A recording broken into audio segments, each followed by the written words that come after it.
Kit রয়েছে, antibacterial kit কিন্তু তাদের জন্য একটি ভালো একটি ফিডব্যাক আসে, এটা কিন্তু ভালো কাজ করে। যদি আপনি ইন্ডিয়ার পার্শ্ববর্তী অঞ্চলের যদি আপনি কোনোভাবে যদি ইন্ডিয়ান যদি ওই কিট নিতে পারে, অ্যান্টিব্যাকটেরিয়াল কিট যদি ব্যবহার করতে পারেন, ইনশাল্লাহ আপনার ক্ষেত হয়তো ভালো থাকতে পারে, আমি আপনাকে এটা আশ্বাস করতে পারি।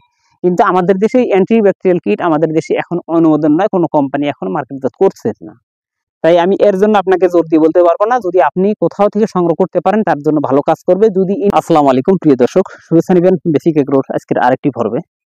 আরেকটি বিষয় নিয়ে কথা বলবো, তা হলো ধানের একটি বড় সমস্যা। তা হলো এই কিছু শীষ সাদা হয়ে যায়, আবার কিছু ধানের দেখবেন শীষের কিছু ধান কালো হয়ে যায়, কিছু ধান এমনিতে সোজা হয়ে থাকবে কিন্তু চিটা হয়ে থাকে, কিন্তু ধানগুলো ধানে পরিণত না হয়ে চিটা হয়ে যায়।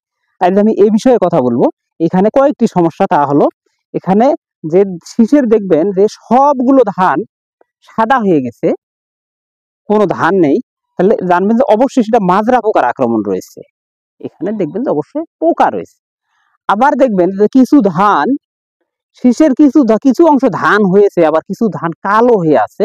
দেখবেন কিছু ধান হঠাৎ করে কালো দেখা যাবে, এই ধানগুলো ধান না হয়ে চিটা হয়ে থাকে, কালো চিটা। যদি কালো চিটা দেখেন ধানের, তাহলে এটাকে বলতে হবে ব্যাকটেরিয়াল পেনিকেল ব্লাইট। এটা একটি নতুন মানের একটি ব্যাকটেরিয়া জনিত একটি রোগ, তা হলো ব্যাকটেরিয়াল পেনিকেল ব্লাইট, সংক্ষেপে যেটাকে বলা হয় বিপিবি। এই ব্যাকটেরিয়াল পেনিকেল ব্লাইট বেশ কয়েক বছর ধরে মূলত প্রথমত আমি এর আগে আমরা দেখেছিলাম যে বিনা শত্রু ধানে এই ব্যাকটেরিয়ার আবির্ভাব দেখা দিয়েছিল, কিন্তু এবছর মোটামুটি ভাবে ম্যাক্সিমাম ধানে কিন্তু এই সমস্যা তৈরি হয়ে গেছে অলরেডি। তো এর জন্য বেশ কয়েকটি কারণ রয়েছে। আমি প্রথমে কারণগুলো উল্লেখ করব। এই ব্যাকটেরিয়াল পেনিকেল ব্লাইট কেন আক্রমণ করে, এর আগে কেন ছিল না, এখন কেন আক্রমণ করে। এই ব্যাকটেরিয়াল পেনিকেল ব্লাইট মূলত এর প্রজনন ক্ষমতা তৈরি হয় দিনের টেম্পারেচার যখন বেশি থাকে, 35 ডিগ্রি 40 ডিগ্রি তার উপরে যখন টেম্পারেচার হয়। বর্তমান যেমন এখনকার অবস্থান, এখন কিন্তু মোটামুটি ভাবে দিনের বেলা 35 ডিগ্রির উপরে টেম্পারেচার থাকে, রোদের টেম্পারেচার। এই আবহাওয়ায় কিন্তু এই ব্যাকটেরিয়াল পেনিকেল ব্লাইট এর প্রজনন ক্ষমতা বেড়ে যায়। আর এই ব্যাকটেরিয়া কিন্তু ছড়ায় হলো বাতাসের সাহায্যে এক জমি থেকে অন্য জমিতে স্থানান্তরিত হয়। এর কিন্তু হাত পা নাই যে উড়ে যাবে, এটা বাতাসের সাহায্যে একখান থেকে আরেকখানে চলে যায়। এই ব্যাকটেরিয়া মূলত ধানের যখন বের হয়ে আসে, ওই সময় যে ধান যখন ফেটে যায় ফুল, এই পরাগায়নটাকে নষ্ট করে দেয়। পরাগায়ন নষ্ট হওয়ার পরে এই ধানটি এমনিতে কালো হয়ে চিটা হয়ে থাকে। এই মূলত এই হলো ব্যাকটেরিয়াল পেনিকেল ব্লাইট। এই ব্যাকটেরিয়াল পেনিকেল ব্লাইট যদি কোনো জমিতে আক্রমণ করে, এর জন্য প্রথমত যে উপায় তা হলো আপনাকে অবশ্যই পানি ধরে রাখতে হবে, সেচ দিতে হবে। সেচেই কিন্তু এর মোটামুটি একটা সমাধান। এছাড়া আমরা কিন্তু ব্যাকটেরিয়া নাশক হিসেবে মোটামুটি ভাবে আমরা বিসমার্থিওজল, কাসুগামাইসিন, আবার কোথাও আমরা প্রয়োগ করে থাকি কপার অক্সিক্লোরাইড, এই জাতীয় আমরা এই ব্যাকটেরিয়া নাশকগুলি দিয়ে থাকি। কিন্তু এই ব্যাকটেরিয়াল পেনিকেল ব্লাইটের জন্য অনুমোদিত নয়। কারণ আমরা যে ব্যাকটেরিয়া নাশকগুলো প্রয়োগ করে থাকি, এ কিন্তু মূলত বেশ কিছু বছর ধরে এটা মার্কেট চলতেছে। তখন কিন্তু এই ব্যাকটেরিয়াল পেনিকেল ব্লাইট আমাদের দেশে ছিল না। তাই আমাদের দেশে কিন্তু আপনি ব্যাকটেরিয়া নাশক হিসেবে আপনি সঠিক কোনো ওষুধ পাবেন না। আমি আপনাকে হতাশ করতে চাচ্ছি না, কারণ অনেক কোম্পানি অনেকভাবে বলবে যে আমাদের এটা ভালো কাজ করে, আমাদের এটা ভালো কাজ করে, আমাদের এটা ভালো কাজ করে।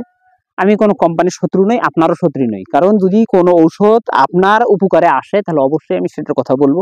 আমি এখনো কোনোটা দিয়ে এর জন্য ভালো কোনো সমাধান পাইনি, তাই আমি আপনাকে হতাশ করতে চাচ্ছি না। আমি আপনাকে বলবো যে এর জন্য আমি কোনো সঠিক সমাধান পাইনি। তবে হ্যাঁ, আমি আপনাকে এটাই বলবো যে ব্যাকটেরিয়া নাশক দিলে আপনি যে জমিতে যে ধানগুলো ভালো দেখা যাচ্ছে, আপনি চেষ্টা করবেন সেগুলো ভালো রাখার জন্য। যেটা ধরে যাবে, যে শীষ ধরে যাবে, সেই শীষটা মোটামুটি ভাবে সম্পূর্ণ নষ্ট হয়ে যাবে। এখন আপনি বলতে পারেন যে আমি ভালো রাখার জন্য কি দিতে পারি। হ্যাঁ, ভালো রাখার জন্য আপনি বিসমার্থিওজল, কাসুগামাইসিন, কপার অক্সিক্লোরাইড এই জাতীয় ছত্রাকনাশকের সাথে অবশ্যই আপনি নাটিভো জাতীয় যে ছত্রাকনাশকগুলো আছে, এই গ্রুপের ছত্রাকনাশকগুলো আপনি অবশ্যই দিতে পারেন।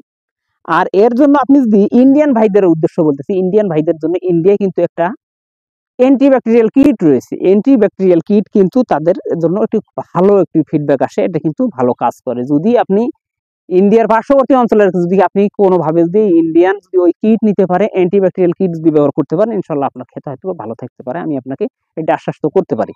কিন্তু আমাদের দেশে অ্যান্টিব্যাকটেরিয়াল কিট আমাদের দেশে এখন অনুমোদন নয়, কোনো কোম্পানি এখন মার্কেটজাত করছে না।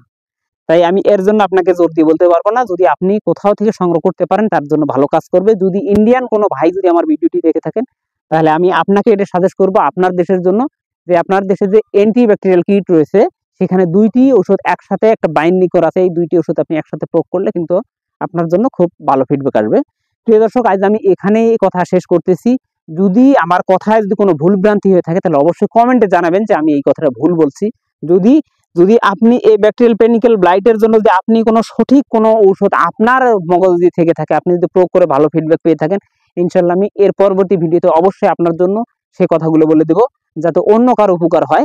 কারণ আমি এ দেশের কৃষি কল্যাণে কাজ করতেছি এবং আমি কোনো কোম্পানির বদনাম করার জন্য এখানে কথা বলতেছি না। প্রিয় দর্শক, আজ এখানে কথা শেষ করছি। আল্লাহ হাফেজ।